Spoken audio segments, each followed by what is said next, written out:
Designers की वे में इस तरह से हाफ इलास्टिक लगाना एक आर्ट है, और इस आर्ट को अगर आप सीखना चाहते हैं तो ये वीडियो ज़रूर चेक करें और आखिर तक ज़रूर देखें।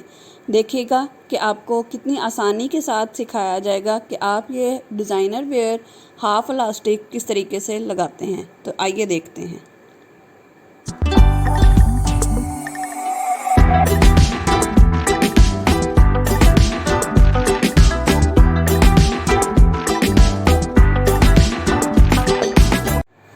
अस्सलामुअलैकुम माय यूट्यूब फैमिली, कैसे हैं आप सब। उम्मीद करती हूँ आप सब खैरियत से होंगे। आप देख रहे हैं आयशा ट्यूटोरियल्स, और आज मैं लेके आई हूँ आपके लिए ट्राउज़र की हाफ़ इलास्टिक लगाना। मतलब जिस तरह ब्रांड्स के ट्राउज़र्स होते हैं हाफ़ इलास्टिक वाले, या समटाइम्स मेल मेंबर्स के होते हैं हाफ़ इलास्टिक वाले, उसका फ़ायदा एक तो ये होता है कि आपकी ये जो दरमियान की क्रीज़ होती है ट्राउज़र की, ये हमेशा आपको सेट करने की ज़रूरत नहीं पड़ती, ये हमेशा आपकी आती ही फ्रंट पर है। ठीक है। तो दूसरा फ़ायदा उसका ये होता है कि आपके जो बेली पे इलास्टिक की वजह से आपकी बेली ज़्यादा लगती है, वो नहीं लगती। ठीक है। तो आज हम सीखते हैं कि हम किस तरीके से ये एक ही सिलाई के साथ लगा सकते हैं। एक सिलाई के साथ लगा लें, दो सिलाइयों के साथ लगा लें, लेकिन ईजी वे जो है वो तरीका बताऊँगी। सबसे पहले आप ये चीज़ ध्यान रखें कि मैंने ये ट्राउज़र एक सी के रखा हुआ है, सिर्फ इसकी बेल्ट ऊपर वाली लगाने वाली रहती है। तो सबसे पहले मैं आपको बताऊंगी कि दो तरीके से लगती है। एक ये कि हम कटिंग के दौरान ही नेफे का जो ऊपर रख लेते हैं कि 2 से 2.5 इंच हमने एक्स्ट्रा रखना है। ये अकॉर्डिंग टू आपकी इलास्टिक होता है। अगर आपकी इलास्टिक चौड़ी है या चौड़ाई में ज़्यादा है तो आप 2.5 इंच रखें, 3 इंच रखें, 2.5 इंच इनफ होता है। और अगर आपकी इलास्टिक कम चौड़ाई में है तो फिर आप 2 इंच भी आपके लिए इनफ है। मैंने इस वक्त ये देखें कि मैंने जो इस वक्त कटिंग में रखा हुआ है, मैं आपको दिखाती चलूँ कि ये देखें, मैंने इस वक्त 2 इंच रखा हुआ है, जिसको एक तो 1/2 इंच जो है मैं इसको इस तरीके से मोड़ूंगी ऐसे, और फिर बाकी का जो है वो मैं इसको इस तरीके से इलास्टिक के साथ मोड़ूंगी। ठीक है। तो मैंने 2 इंच रखा हुआ है अपने इलास्टिक के अकॉर्डिंग। आप भी अपने इलास्टिक के अकॉर्डिंग रखेंगे। दूसरी चीज़ के हमेशा 2 तरीक़ों से लगता है, जो मैं आपको अभी पहले बता रही थी कि एक तो ये कि आप कटिंग के दौरान ही 2 से 2.5 इंच जो है वो कपड़ा ऊपर ज़ायद रखें इसके लिए। और दूसरा तरीका ये है कि आप पट्टी इस तरह पहले जो है इलास्टिक के साथ पहले पट्टी तैयार करें, पहले ऊपर की बेल्ट तैयार करें, और पूरे इसको जो है इसके अंदर आसन के अंदर या आप लंबाई के अंदर आपने ये 2.5 इंच ना छोड़ा हो, सिर्फ 1/2 इंच जो है वो आपने छोड़ा हुआ हो इलास्टिक लगाने के लिए, जाके 1/2 इंच जो है वो सिलाई के अंदर आ जाए इस एक्स्ट्रा पट्टी के साथ। ठीक है। एक्स्ट्रा पट्टी कह लें, एक्स्ट्रा आप बेल्ट कह लें, दोनों तरीक़ों से लगता है। तो एक्स्ट्रा बेल्ट का तरीका जो है वो हम ज़्यादातर लहंगों वगैरह में इस्तेमाल करते हैं। लहंगा हो गया, या आपकी साड़ी का जो ब्लाउज़ से नीचे जो साड़ी का पूरा पार्ट होता है उसके अंदर इस्तेमाल करते हैं। दोनों तरीके आप इस्तेमाल कर सकते हैं, ये बेल्ट वाला तरीका भी, एक्सटर्नल बेल्ट वाला भी, और ये साथ में ही लगाने वाला भी। हमें क्योंकि आसानी रहती है साथ लगाने वाले में, तो इसमें सबसे पहले आपको एक टिप देती चलूँ कि जब भी आप इलास्टिक लगाना शुरू करें तो याद रखिएगा कि हमेशा इलास्टिक आपने लगानी है। अगर टोटल आपकी 21 इंचज़ है, लेट सपोज अगर मैं फुल पे इलास्टिक लगाती हूँ तो मेरी हमेशा 21 तैयार होती है। तो लेकिन अगर मैंने इसको हाफ इलास्टिक लगानी है ट्राउज़र को, तो हमेशा आप याद रखिएगा कि जब भी आपने इलास्टिक, ये एक फार्मूला है, एक तरीका है मेजरमेंट का, कि जब भी आपने फुल लगानी है तो अगर मेरे पास 21 इंचज़ है और मैंने अब हाफ़ लगानी है तो उससे मैं टोटल से हमेशा 5 इंचज़ कम कर दूंगी। मतलब अगर मेरे पास 21 इंचज़ बन रही है फुल की इलास्टिक तैयार, ठीक है, तो 21 इंचज़ से मैं 5 इंचज़ बैक चली जाऊंगी, मैं तकरीबन 16 इंचज़ रखूंगी। ठीक है। ये आपके पास एक फार्मूला है कि टोटल अगर 21 है तो 5 इंचज़ कम कर दें। ठीक है। अगर मैंने तैयार रखना है क्योंकि 21 इंचज़, तो मैं उससे 1 इंच ज़ायद रखूँगी ताकि सिलाई में मेरे पास 22 इंचज़, हाफ इंचज़ भी रख लेते हैं समटाइम्स 22 इंचज़, मतलब 1 इंच ज़ायद रख लेते हैं। तो अब मैंने क्योंकि हाफ़ लगानी है तो मैं इसको 16 इंचज़ रखूँगी, 5 इंचज़ बैक करके, और 16 इंचज़ तैयार होनी चाहिए मेरे पास। तो मैं तकरीबन हाफ़ इंच या हाफ 0.75 जो है ये तकरीबन ज़ायद रखूँगी ताकि दोनों तरफ सिलाई में आके मेरे पास तैयार जो है ये 16 रह जाए। ठीक है, तो मैं इसको मेजर कर लेती हूँ। ये मेरे पास इलास्टिक है और ये आपके सामने मैं 16 इंचज़ जो है वो इसको मेजर कर लेती हूँ। 14 और ये 16। ठीक है, मैं 16.5 रख रही हूँ क्योंकि मुझे सिलाई के अंदर लेनी है, तो मैं 16.5 रख के, मतलब हाफ इंचज़ मैंने ज़ायद रखी है ताकि दोनों तरफ सिलाई में आ सके। ठीक है, अब 2 तरीके पहले मैंने आपको बताए, एक एक्सटर्नल बेल्ट वाला और एक जो है वो ट्राउज़र के साथ ही अटैच करने वाला। अब इसके अंदर भी 2 तरीक़ों से लगती है, एक लोग लगाते हैं फ्यूजन के साथ और एक लगाते हैं बग़ैर फ्यूजन के। ठीक है, तो सबसे पहले आपने जितना नेफ़ा मोड़ना है आप इसको इस तरीके से, आप इस्त्री के साथ बिठाना चाहें इस्त्री के साथ बिठा लें। अगर आप इस्त्री के साथ नहीं बिठाना चाहते, ऐसे ही मतलब आपका स्टफ़ कोई इस किस्म का है कि इजीली कॉटन में या लॉन में कुछ इस तरह से है, तो इजीली इस तरीके के साथ आप इसको यहाँ से डाल सकते हैं बन। ठीक है, ये डालने के बाद आपने दोनों तरीके, आपको मैं बता देती हूँ कि दोनों तरीके फ्यूजन के साथ और फ्यूजन के बग़ैर किस तरीके से आप इसको लेकर चलेंगे। तो सबसे पहले आपने फ़ोल्डिंग कर ली है। फ़ोल्डिंग करने के बाद आपने ध्यान रखना है कि आपने निशान लगाना है यहाँ से, ये जो आपका फ्रंट मिड है, ये मेरी फ्रंट साइड है। फ्रंट साइड का मुझे किस तरह पता चला, ये मैं गैप रखती हूँ फ्रंट और बैक के ट्राउज़र की कटिंग में। अगर आपने अभी तक मेरी पुरानी वीडियो जिसमें मैंने कटिंग सिखाई थी पेंट ट्राउज़र की वो नहीं देखी, तो आप वो भी देखें, उससे आपको पता चल जाएगा कि हम इस तरह से गैप रखते हैं ताकि फ्रंट और बैक में गैप रह सके। तो ये जो बेल्ट है मैंने इसको फ्रंट का कॉर्नर, फ्रंट का मिड ले लिया है। फ्रंट के मिड से मैंने हमेशा जो दरमियान का बेल्ट है वो हम 6 से 8 इंच रखते हैं। दरमियान में जो गैप है, जो हमने गैप रखना होता है, वो डिपेंड करता है आपकी इसकी ट्राउज़र की चौड़ाई के ऊपर। 6 से 8 जो है वो नॉर्मल होता है। ठीक है, तो वो मैं ये रख रही हूँ 8 इंचज़। 8 इंचज़ रखने के लिए 4 इंचज़ इस तरफ और 4 इंचज़ का ही गैप इस तरफ। ठीक है, ये मैंने निशान लगा लिया है। निशान लगाने का मकसद ये है कि दोनों तरफ हमने यहाँ से भी और यहाँ से भी इलास्टिक को इस तरफ से जोड़ना है और फिर उस तरफ से लेके आके यहाँ पे वापस जोड़ना है। ठीक है, तो ये जो दरमियान का गैप है, यहाँ पर कुछ लोग फ्यूजन का इस्तेमाल करते हैं और कुछ लोग फ्यूजन का इस्तेमाल नहीं करते, मतलब चेपी का इस्तेमाल कुछ लोग करते हैं।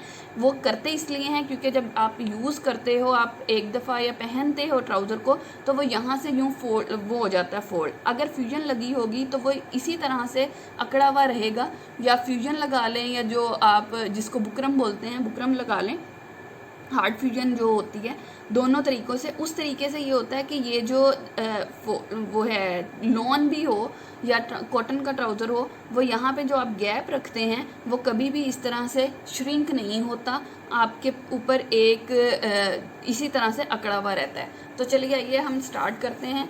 मैं यहाँ से स्टार्ट कर रही हूँ मिड से। आप यहाँ से भी स्टार्ट ले सकते हैं, आप यहाँ से भी स्टार्ट ले सकते हैं। मैं यहाँ से स्टार्ट ले रही हूँ। स्टार्ट लेने के लिए ये देखिएगा मैंने फोल्डिंग ऑलरेडी की हुई है, तो मैं यहाँ से स्टार्ट ले रही हूँ इस तरीके से। मैं फ्यूजन का इस्तेमाल नहीं कर रही क्योंकि गर्मी में वो तंग करती है, गर्मी काफ़ी ज़्यादा लगती है, तो इस वजह से मैं फ्यूजन का इस्तेमाल नहीं करती। लेकिन आप यहाँ पर फ्यूजन का इस्तेमाल अगर करना चाहें तो इतनी ही पट्टी जो है वो फ्यूजन की काट के आप इसको यहाँ पे अटैच करें फ्यूजन को, तो फ्यूजन को अटैच यहाँ पर अटैच कर लें या यहाँ पर अटैच कर लें। जितना आपने निशान लगाया हुआ है 8 इंचज़ का, 8 इंचज़ से 2 इंचज़ ज़ायद रख लीजिएगा, 10 इंचज़ एक इस तरफ और एक इस तरफ। यहाँ पे लगाने के बाद आप इसी तरीके से फोल्डिंग करेंगे जिस तरीके से मैं कर रही हूँ, ठीक है। बाकी इसमें कोई चेंज नहीं है। फ्यूजन लगाना चाहें लगा लें, ना लगाना चाहें तो मत लगाएं, ठीक है। ये यहाँ से मैं यहाँ से स्टार्ट ले रही हूँ और इसका तरीका ये है कि बिल्कुल कॉर्नर पे सिलाई आए, आप यहाँ से स्टार्ट लेंगे और ये जो आपका निशान है, ये वाला जो हमने निशान लगाया हुआ था, इस निशान से पीछे ही आपने सिलाई लेकर आनी है, ठीक है। अब ये जो इलास्टिक है मेरी, मैं इस इलास्टिक का ये जो कॉर्नर है, एक कॉर्नर मैं इस निशान के अंदर रखूँगी और इस निशान के अंदर रखने के लिए रखते ही ये आपको नज़र आ रहा होगा,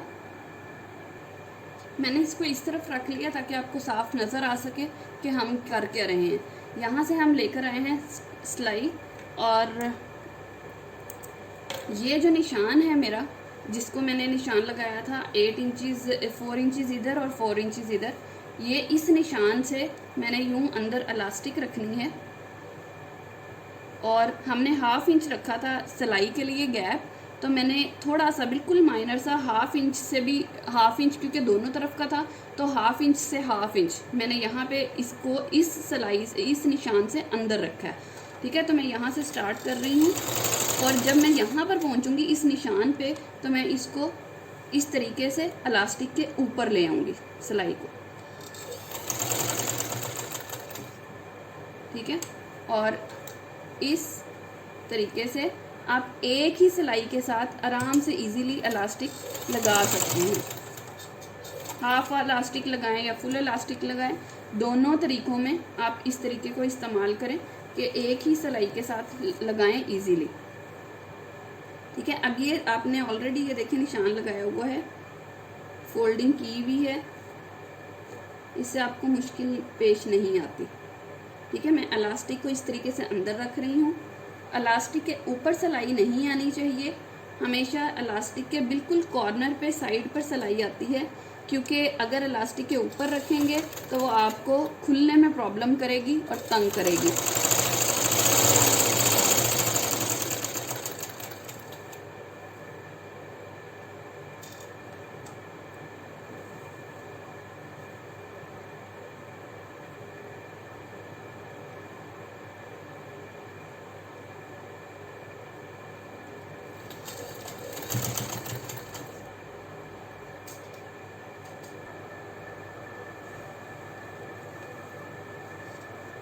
सेम इसी तरीके से मैं लेकर चलूँगी एंड तक।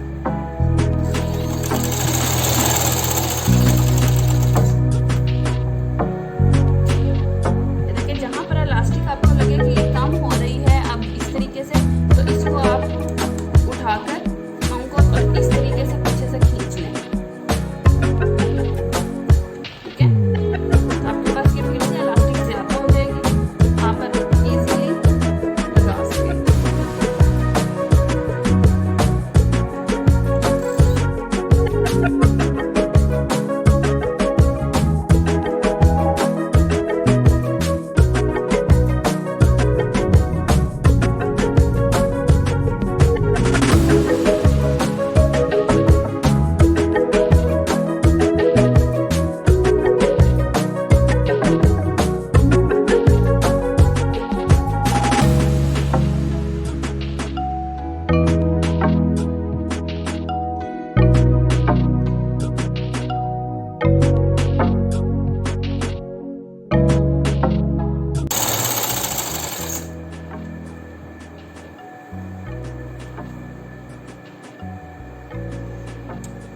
ये देखें, ये जो दूसरा निशान हमारा लगाते हुए आ गया है, ये वाला, इस निशान पे हमने इसको ख़त्म करना है।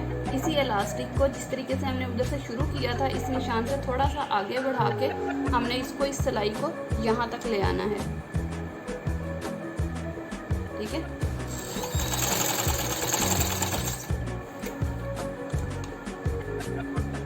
इसको थोड़ा सा और खींच लेती हूँ, थोड़ी छोटी है।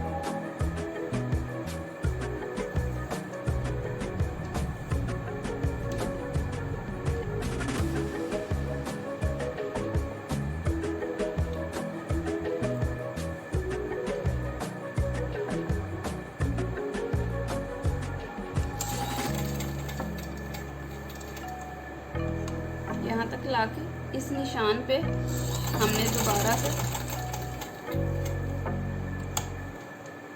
इस तरीके से सिलाई लेकर दोबारा वापस इसी नेफे पे आ जाना है। अब यहाँ पे ये जो आगे के 8 इंचेस हैं इनके ऊपर इलास्टिक नहीं है, इसीलिए हम इसको बोलते हैं हाफ इलास्टिक, कि मतलब आगे के गैप पर इलास्टिक नहीं होती और बैक पे इलास्टिक होती है।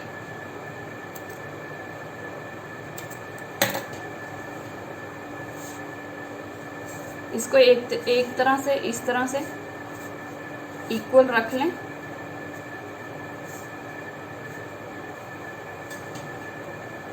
तो ये देखें, अब ये जो फ्रंट के 8 इंचेस हैं इन पे इलास्टिक नहीं होगी और बैक पे और फ्रंट पे हाफ जो है ये हाफ इलास्टिक होगी।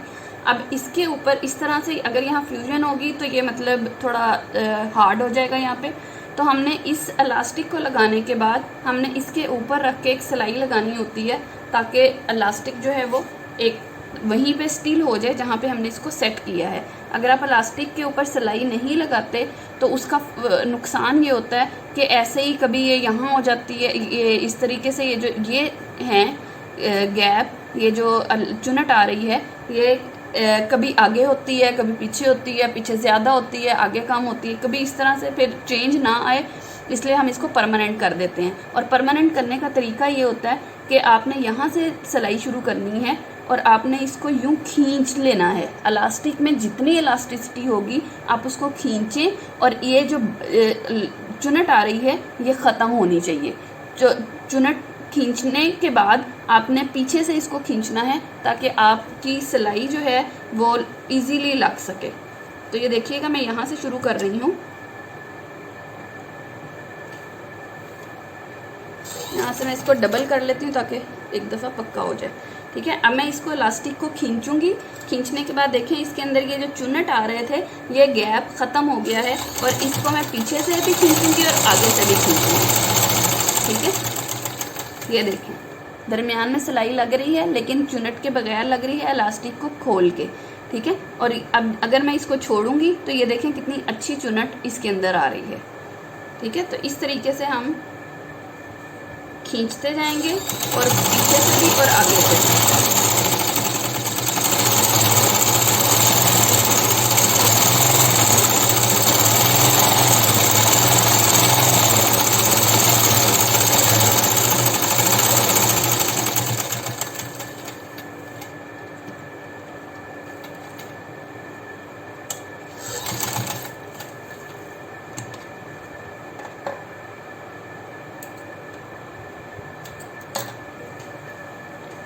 मैं आपको सीधा करके दिखाती हूँ इसकी फाइनल लुक क्या आई है।